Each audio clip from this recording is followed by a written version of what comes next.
దేశంలో మహిళా రిజర్వేషన్ల కోసం పోరాడతామన్నారు ఏపీ సీఎం చంద్రబాబు నాయుడు. దేశంలో అమలు కాకపోయినా వచ్చే ఎన్నికల్లో మహిళలకు 33% సీట్లు ఇస్తామన్నారు.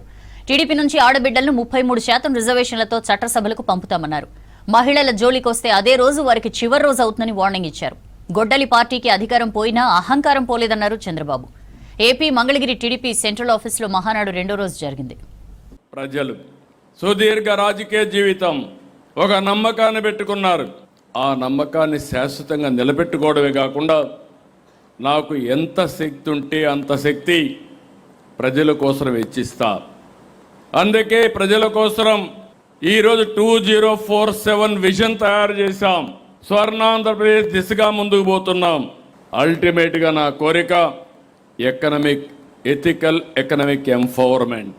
ఈ మహానాడు ఒక సందేశం ఆడబిడ్డలకు అంకితం చేశాం. ఇది మహిళా మహానాడు. మహిళల యొక్క చరిత్ర తిరగరాసిన పార్టీ, ఆస్తి హక్కు ఇచ్చింది తెలుగుదేశం పార్టీ.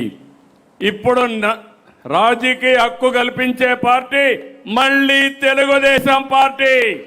33% కేంద్రం కానీ వీళ్ళు కానీ అన్ని పార్టీలు ఒప్పుకోకపోతే మన పార్టీలో మనం అమలు చేస్తామని చాలా స్పష్టంగా హామీ ఇచ్చారు. నాకు ఏమాత్రం అబ్జెక్షన్ లేదు. మా ఆడబిడ్డలు ఇప్పటి నుంచే సిద్ధం కావాలి. దేశంలో మహిళా రిజర్వేషన్ల కోసం పోరాడతాం. పోరాడి వీలు కాకపోతే ఆంధ్రప్రదేశ్లో మా ఆడబిడ్డలకి తప్పకుండా 33% చట్టసభల్లో సీట్లు ఇస్తాం. మిమ్మల్ని నడిపించేదానికి నేను ముందుంటానని మరొకసారి ఆంధ్రప్రదేశ్లో ఉండే ఆడబిడ్డలందరినీ కోరుతున్నా. ఇది మన బాధ్యత.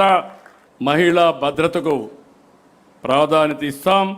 మళ్ళీ చెప్తున్నా, ఎవడైనా సరే ఈ మహానాడు సందర్భంగా చెప్తున్నాను, మా ఆడబిడ్డల జోలుకొస్తే కబద్దార్ జాగ్రత్తగా ఉండండి. అదే చివరి రోజు మీకు గొడ్డలి పార్టీ.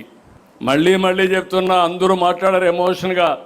ఇది నేను ఎప్పుడు రాజకీయాల్లో ఇది ఊహించలేదు. నేరాలు ఘోరాలు చేసే పార్టీని నేను ఊహించలేదు.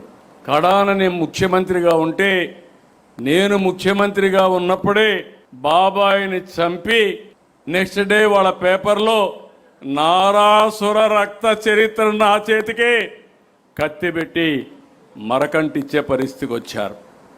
మరక అంటలా. కానీ ఎంత దుర్మార్గులో మీరు గుర్తుపెట్టుకోవాలి.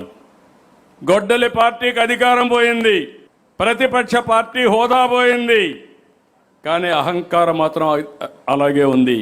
రాజకీయాల్లో విలువలు ఉండాలి. విలువలు లేని పార్టీ అది.